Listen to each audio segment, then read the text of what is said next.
என் நெஞ்சில் குடியிருக்கும்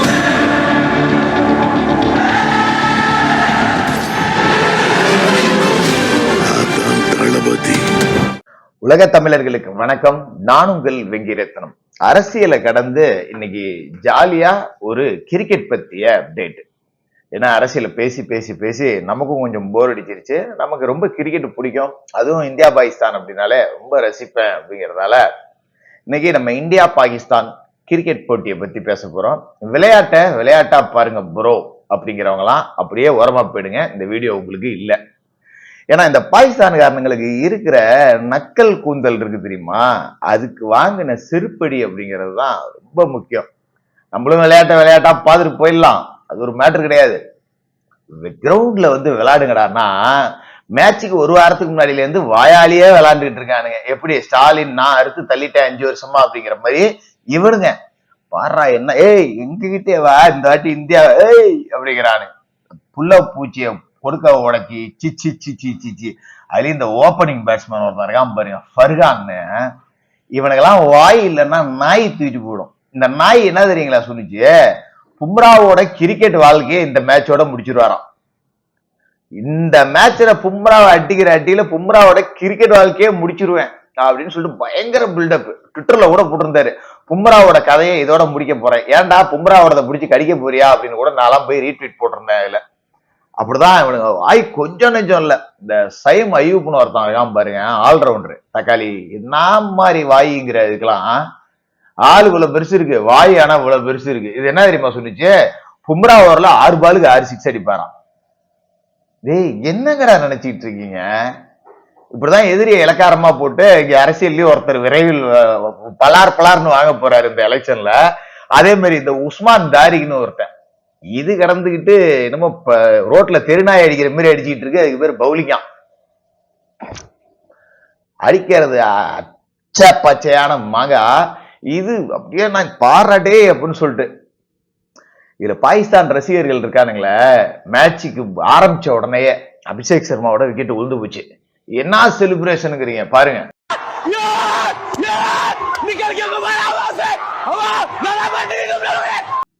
மேட்ச் முடிஞ்ச உடனே அதே நபரை பாருங்க, அலங்கார பந்தலிலே அழகாக படுக்க வைத்தோ, அலங்கார பந்தலிலே அழகாக படுக்க வைத்தோ. சும்மா சம்பவம் தரமா இருந்துச்சுல்ல. இன்னைக்கு இந்த மேட்சை பத்தி நாம டீடைல்டா பேச போறோம். சாதாரணமா நக்கல் நையாண்டி இல்லாம கிரிக்கெட் சார்ந்த அணுகுமுறையோட ஒரு விமர்சனத்தை வைப்போம். பிரேமதாசா ஸ்டேடியம் கொஞ்சம் பெரிய ஸ்டேடியம். பவுண்டரி லைன் எல்லாம் பாத்தீங்கன்னா நம்ம இந்திய ஆடுகளங்களை விட கூடுதலா தான் இருக்கும். ரெண்டாவது இது ஒரு லோ ஸ்கோரிங் பிச்சு, சுழல் பந்து வீச்சு ஸ்பின்னுக்கு நல்ல சப்போர்ட் பண்ணக்கூடிய ஒரு பிச்சு. பாகிஸ்தான்ல நாங்க தான் நிறைய ஸ்பின்னர் வச்சிருக்கோமே, அப்படியே உருட்டுவோம் அப்படிங்கிற மாதிரி நம்ம முத்துவேல் கருணாநிதி ஸ்டாலின் உருட்டுற மாதிரியே உருட்டினாங்க. 2 ஓவர் தான் ஃபாஸ்ட் பவுலிங். ஷாஹின் அப்ரிடி உலக தரம் வாய்ந்த பவுலர் அப்படின்னு சொல்லி ஒருத்தனை கொண்டாந்து போட்டு அந்த 2 ஓவர்லயும் தான் மரணட்டி வாங்கினாங்க. ஸ்பின்னு போட்டாங்க. ஓரளவுக்கு இந்தியா நல்லா பேட்டிங் பிடிச்சது. குறிப்பா இஷான் கிஷனோட பேட்டிங்கை அப்படியே தவிர்த்துட்டு பார்த்தோம் அப்படின்னா இந்தியாவோட பேட்டிங்கும் அப்படிங்கிறது பாத்தீங்கன்னா சுமார் அப்படின்னு தான் சொல்லணும். இஷான் கிஷன் தன்னோட ஒரே நபரா அணியை தூக்கி நிப்பாட்டினார். நம்ம அபிஷேக் சர்மாவெல்லாம் அப்படியே விட்டுறணும், அவனுக்கெல்லாம் பயம் கிடையாது, அவனை அப்படியே விட்டுறணும் அப்படின்னு ஒரு டைலாக் வரும் தெரியுங்களா, 0க்கெல்லாம் கவலையே படாத, நீ பாட்டுக்க சாத்து எப்ப விஸ்வரூபம் எடுப்பியோ எடுத்துக்கோ அப்படிங்கிற மாதிரி விட்டுறணும். அது நம்ம பெருசா அதை விமர்சிக்க வேண்டியது அப்படிங்கிறது இல்லை. ஓரளவுக்கு பேட்டிங் அப்படிங்கிறது நல்லா இருந்தது. ஆனா பாகிஸ்தான்காரங்களுக்கு அறிவு இல்லை. என்னன்னா அவ்வளவு ஸ்பின் பவுலிங் வச்சிருக்காங்க, கேவலமான பேட்டிங் வச்சிருக்கீங்க. இதை வச்சு நீங்க சேஸ் பண்ணி விடுவீங்களா? என்னத்த நீங்க அப்படியே கிழிச்சிருவீங்க சேஸ் பண்ணி. ஒழுங்கா பேட்டிங் பிடிச்சி எங்கள்கிட்ட பவுலிங் இருக்கு, நாங்க உங்களை கண்ட்ரோல் பண்றோம் அப்படின்னு கூட ட்ரை பண்ணி பார்த்திருக்கலாம். ஏற்கனவே பிரேமதாசா ஸ்டேடியத்துல பாத்தீங்கன்னா ஃபர்ஸ்ட் பேட்டிங் பிடிச்ச டீம் ஜெயிக்கிறதுக்கான வாய்ப்புகள் தான் கூட. அப்படி இருக்க வகையில டாஸை ஜெயிச்சு இந்தியா கிட்ட ரொம்ப பீத்தலா பேட்டிங் கொடுக்குறாங்க. இங்கே 12 பேரும் ரவுடிங்களா இருக்கானு, 11 பேரும் ரவுடியா இருக்கானு, அடிச்சானுங்கன்னா கிழிஞ்ச பந்தியே 100 மீட்டர் அடிக்கிறாங்கிறானுங்க. அப்படி ஒரு பேட்டிங் ஆர்டர்கிட்ட ஃபர்ஸ்ட் பேட்டிங்கை கொடுக்குறாங்க. அதுக்கு தக்கன மாதிரி அபிஷேக் சர்மாவோட விக்கெட் அப்படிங்கிறது ஏர்லியாவே விழுந்தது. பட் அது தெரியாத அளவுக்கு இஷான் கிஷனோட ஆட்டம் அப்படிங்கிறது இருந்தது. அதன் பிறகு வரக்கூடியவர்களும் சரியான பங்களிப்பு அப்படிங்கிறத கொடுத்தாங்க. பட் பாகிஸ்தானோட சூழல் அப்படிங்கிறது ஓரளவுக்கு இவ்வளவு பெரிய இந்திய கடப்பாற பேட்டிங் அப்படின்னு சொல்றத ஒரு 175 அப்படிங்கிறது ரொம்ப ஒரு நல்ல ஸ்கோர்ல கட்டுப்படுத்தி இருக்காங்க அப்படின்னு தான் சொல்லணும். பட் இந்த கிரவுண்டுக்கு இந்த ஸ்கோரே அதிகம். வராங்க அட்டிச்சு இந்த பாபர் அசாமுக்கு கொடுத்த பில்டப் இருக்க அடங்கப்பா, அவன் தான் விராட் கோலின்ட்டாங்க. டேய், விராட் கோலி விட்டு வாட்ச்மேன் வேலையை கூட பாபர் அசாம்ல ஆகி வரம்டாண்டா. யாரை கொண்டு வந்து யாரு கூட கம்பேர் பண்றீங்க? 176 அடிக்கணும் அப்படின்ட்டு உள்ள வந்தா இந்த ஃபர்கான் இன்னைக்கு போடுறாடு, இன்னைக்கு ஒரு புடி பும்ராவோட வாழ்க்கையை இதோட முட்டிக்க போறேன் அப்படின்னு சொல்லிட்டு வண்டாங்கையில பேட்டா தூக்கிட்டு வந்தான். இங்க நம்ம கேப்டன் சூரியகுமார் யாதவ் என்ன பண்றாரு, இவன் வேற பும்ராவோட வாழ்க்கையே முடிச்சிடுறேங்கிறான். பும்ரா அளவுக்கு இவன் ஒர்த்து இல்ல, இவனுக்கு பவுலிங் போட சொல்லி பும்ராவை நம்ம அசிங்கப்படுத்த கூடாது அப்படின்னு பாண்டியா கிட்ட கொடுத்துட்டாப்ல. தம்பி இந்தா அவன் அடிச்சு அந்த இடத்துக்கு போடு அப்படின்னு. ஃபர்ஸ்ட் ஓவர் பாண்டியா 4 பால் பிடிச்சி 4வது பால் டக் அவுட் ஆயிட்டு போகுது. இந்த எருமை தான் பும்ராவை போய் கடிக்க போகுதான், ஓடு அப்படின்ட்டாங்க. அடுத்து 2வது ஓவர் பும்ரா யாருக்கு பவுலிங் போடுறாரு, 6 பால்ல 6 6 அறுத்து தள்ளுவேன் பாருங்க பும்ராவை. அவன் அந்த சாம் அயூப் பேட்டிங் பிடிக்கிறான். ஃபர்ஸ்ட் ஷாட் சரியான ஷாட் ஒன்று அடிக்கிறான். ஆனா பந்துக்கும் பேட்டுக்கும் சம்பந்தமே இல்லை. அது எஜ் ஆகி பின்னாடி 6 போயிடுச்சு. அவன் அடிச்ச ஷாட்டால அது 6 போல, எஜ் ஆகி போயிடுச்சு. எப்படி போனாலும் 6 தான். ஓ 6 பாலுக்கு 6 6 அடிக்கிறாங்கல்ல, ஃபர்ஸ்ட் பாலே பார்த்து இல்ல பும்ராவோட அடுத்த பாலுக்கு அப்படின்னோடனே கொண்டாந்து யாருக்கரை கொண்டு வந்து அங்கேயே சொல்லி விட்டாங்க. எல்பிடபிள்யூ 6 பாலுக்கு 6 6 அடிக்கிறேன்னு சவால் விட்டது 2வது பால்லே நக்கிட்டு போயிடுச்சு. அதே ஓவர்லயே இன்னொரு விக்கெட் கேப்டன் சல்மான் ஆகாவோட விக்கெட்டையும் தூக்கி ஓரமா கடாச்சிட்டு போயிட்டாப்ல. அடுத்து உலக தரம் வாய்ந்த பாகிஸ்தான் கிரிக்கெட் வீரர் பாபர் ஆசம் வராரு. ரொம்ப ஆசமா ஆடுவாரு. விராட் கோலிடா அவரு. டேய் பாகிஸ்தானோட விராட் கோலிடா, வேர்ல்டுலயே 2020 அதிக ரன் அடிச்சு விராட் கோலிக்கெல்லாம் விராட் கோலிலாம் ஒரு ஆளே கிடையாது, தான் பெரிய ஆளு அப்படின்னு சொல்லி இறக்கி விட்டா. வருண் சக்கரவர்த்தி வந்து போட்டாருன்னா இவன்லாம் எப்படி ஆகுவான்? மிஸ்ட்ரி ஸ்பின்னர் வருண் சக்கரவர்த்தி ஒரு தமிழன் வந்து பவுலிங் போட்டா பாபர் அசாம் காலிடா அப்படின்னு நாம நினைச்சிட்டு இருக்கும் போதே, இவன் வருண் சக்கரவர்த்தி அளவுக்கு எல்லாம் ஒர்த்து கிடையாது, அக்சர் படேல வச்சே அவனை தூக்கிடுவோம் அப்படின்னு சொல்லிட்டு அக்சர் படேல போட்ட ஒரே பால் ஸ்டெம்பு காலி. தம்பி கிளம்பிட்டாப்ல. அடுத்து மிச்சம் மீதி எல்லாம் வந்துட்டு ஏதோ நானும் கடமைக்கு வந்தேன் ப்ரோ, தண்ணி கேன் போட வந்தேன் ப்ரோ அப்படிங்கிற மாதிரியே ஆடிட்டு போயிட்டாங்க.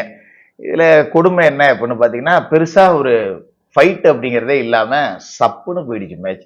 திலக் வர்மாலாம் பவுலிங் போட்டு விக்கெட் எடுக்கிறாப்ல. இதுல 2-3 கேட்ச் வேற மிஸ் ஆச்சு. இல்லாட்டி 100 பொட்டலம் கட்டி தம்பி போயிட்டு வாங்கப்பா அப்படின்னு சொல்லி அனுப்பிச்சு விட்டுருப்பாங்க.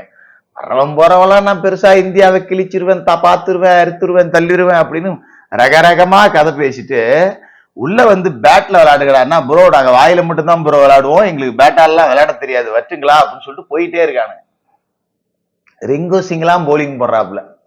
வருண் சக்கரவர்த்தி ஓவர் போட்டா ஸ்ரீகாந்த் சொல்ற மாதிரி கையும் வரல காலும் வரல, பந்து எங்க போகுதுன்னு தெரியல, வராம போறான் ரிப்பீட் அப்படிங்கிற மாதிரி விக்கெட்டை விட்டுக்கிட்டு இருக்கானுங்க.